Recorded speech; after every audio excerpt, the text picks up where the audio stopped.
రాష్ట్ర ప్రభుత్వం గౌరవనీయులు ముఖ్యమంత్రి రేవంత్ రెడ్డి గారు, సివిల్ సప్లై మంత్రి ఉత్తమ్ కుమార్ రెడ్డి గారు, ఈ జిల్లా మంత్రి వర్యులు కోమటిరెడ్డి వెంకటరెడ్డి అన్న గారు, వీళ్ళందరి కోఆర్డినేషన్లో ఐకేపీ ద్వారా పిఎస్సిఎస్ ద్వారా నడుస్తున్నటువంటి ధాన్యం కొనుగోలు సెంటర్లన్నింటినీ కూడా మేము కట్టంగూరు మండలం, నార్కెట్పల్లి మండలాల్లో ఉండే టోటల్ సెంటర్స్ని ఈరోజు ప్రారంభించడం జరుగుతూ ఉంది. కొంత ధాన్యం రాని 1-2 సెంటర్లు ఉంటే ధాన్యం వచ్చిన వెంటనే వాటిని కూడా ప్రారంభించడానికి కావాల్సినటువంటి ఏర్పాటు అవన్నీ కూడా ఇప్పటికే పూర్తి చేసినాం. గడిచిన సంవత్సరం సీజన్లో ఏ ప్రాబ్లం లేకుండా మార్కెట్కి వచ్చిన ప్రతి ధాన్యపు గింజని కొనుగోలు చేయడంతో పాటు రైతులకు ఎలాంటి ఇబ్బందులు రాకుండా కూడా చూసినాం. ఈ సంవత్సరం కూడా ప్రభుత్వం నిర్ణయించినటువంటి గిట్టుబాటు ధరకు రైతులందరూ కూడా ధాన్యం కొనుగోలు సెంటర్స్కు తీసుకొచ్చేసి గిట్టుబాటు ధర పొందాలని చెప్పేసి మేము విజ్ఞప్తి చేస్తా ఉన్నాం. మ్యాచర్ వచ్చిన వెంటనే కొనుగోలు కాటాలైతే కాటాలైన తర్వాత వడ్లను లోడింగ్ చేసి మిల్లులకు సప్లై చేసేటువంటి కార్యక్రమం కూడా ఉంటుంది. రైతులకు కూడా మేము చేసేటువంటి విజ్ఞప్తి ఏంటంటే, ఈ వర్షాలు బాగా పడి కొంత తాలు శాతము ఎక్కువ ఉన్నది కాబట్టి మీ వడ్లను తురుపారబట్టేసి మార్కెట్లో నిర్వహిస్తున్నటువంటి నిర్వాహకులకు సహకరించాలని చెప్పేసి విజ్ఞప్తి చేస్తూ ఉన్నాం.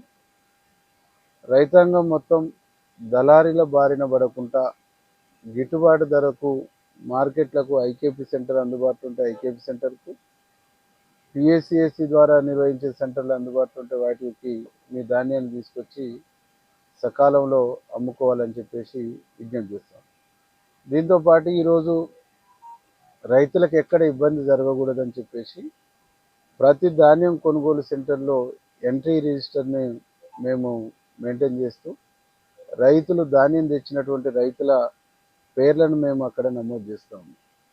కొన్ని సెంటర్లలో ఏ గ్రేడు, బి గ్రేడు ఇట్లాంటి ప్రాబ్లం వచ్చేసి మిల్లర్స్ కాడ మాకు కన్ఫ్యూజన్ అవుతుంది అనేటువంటి అభిప్రాయం వచ్చినప్పుడు కూడా ఆ మార్కెట్లో సీరియల్ నెంబరు, ఆ రిజిస్టర్లో సీరియల్ నెంబర్ ఉన్నటువంటి రైతుకు వాళ్ళు తీసుకుంటున్నటువంటి గన్ని బ్యాగుల మీద మీ సీరియల్ నెంబర్ని నోట్ చేసుకోండి, మార్కర్తోని స్కెచ్తోని మీ సీరియల్ నెంబరు ఆ గన్ని బ్యాగ్ మీద రాసుకొని మీది ఏ గ్రేడ్ అయితే ఏ గ్రేడు, బి గ్రేడ్ అయితే బి గ్రేడు ఆ రిజిస్టర్లోనే నమోదు చేయించేసి అక్కడ మీరు సిగ్నేచర్ కూడా పెట్టండి.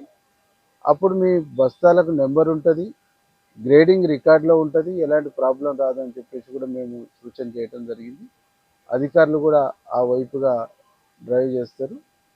ఈ సందర్భంగా రైతాంగానికి మొత్తంగా మేము చేసేటువంటి విజ్ఞప్తి ఏంటంటే, వివిధ దఫాలలో వడ్లను మనం ఈసారి వరి నాట్లను పెట్టాం. కొంత వర్షాలు తక్కువ మోతాదులో ఉన్నప్పుడు 2 ఎకరాలు పెట్టినాం.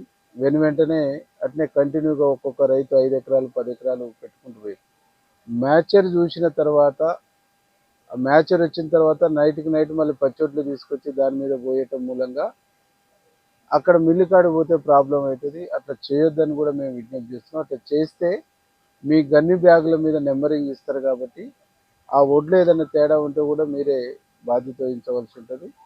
కాబట్టి మనము గిట్టుబాటు ధరను పొందుతున్నటువంటి క్రమంలో మనం ఆ మ్యాచర్ వచ్చినటువంటి వడ్లనే ఇవ్వాలి, అది మన ధర్మంగా భావించాలని చెప్పేసి విజ్ఞప్తి చేస్తూ తెలంగాణ రాష్ట్ర ప్రభుత్వం గౌరవనీయులు ముఖ్యమంత్రి రేవంత్ రెడ్డి గారు, అట్లాగే సివిల్ సప్లై మంత్రి గారు ఎంత ధాన్యం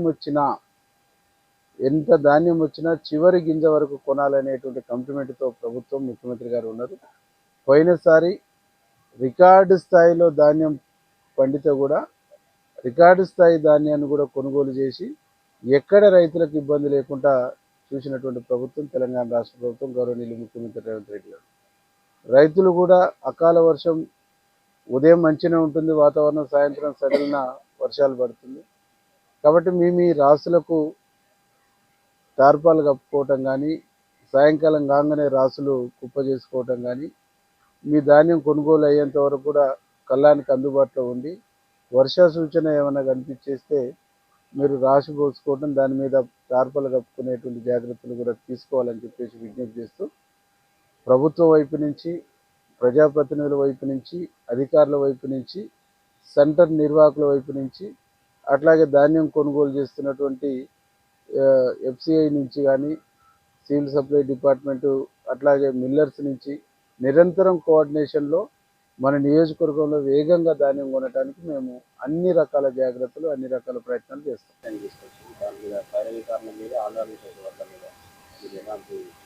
ఎక్కడైనా మనం ముఖ్యంగా అట్లాంటి విషయంలో మీడియా వాళ్ళే జాగ్రత్త తీసుకొని, ఎక్కడైనా పైరవకారులు తీసుకొచ్చేసి రైతుల పేరుతోని ఒడ్లు పోస్తుంటే మీరు మా దృష్టికి తీసుకురండి, అధికారుల దృష్టికి తీసుకురండి.